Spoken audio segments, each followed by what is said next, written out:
Little known fact, even though I am a certified McCloskey vocal technician who works with singers of all ages to help promote vocal health and improve performance, I myself have terrible stage fright. I even used to get terrified singing karaoke. Karaoke in a bar full of drunk people who are not even listening to you. Yes, trained singer, terrified of singing karaoke. Despite this stage fright, I've been very, very successful as a music teacher, as a music administrator. And I was applying for a job as a music administrator in a certain district, and they had a performance requirement as part of the interview process.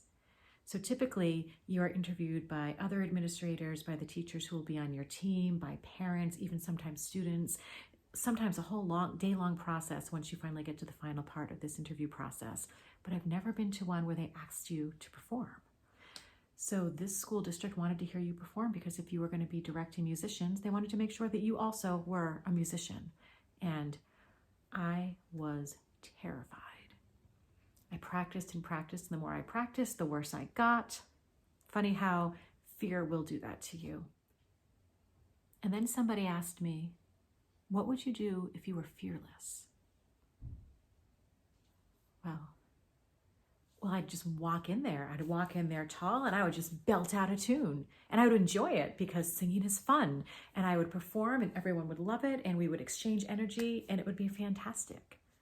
That's what I would do if I was fearless. Fear, anxiety, worry, these emotions all reside in the future or possibly in the past. Either you're worrying about something that might happen in the future that hasn't happened yet, or you're worrying about something that did happen in the past and what that might cause to happen in the future. So these emotions aren't based on reality.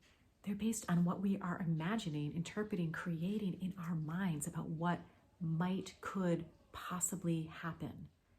We're creating stories and we're putting our emotional energy into something that doesn't even exist. And this is where mindfulness is so powerful. Mindfulness is about living in the present moment, living in what is happening right now. And if you are here in the present moment, there is no fear because you are dealing with what is happening right now. There's no worrying about what could happen because you are not there. That hasn't happened. That's not truth. The only truth is what's happening right in front of you right now.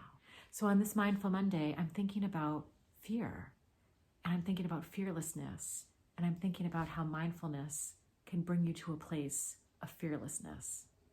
And what would you do if you were fearless?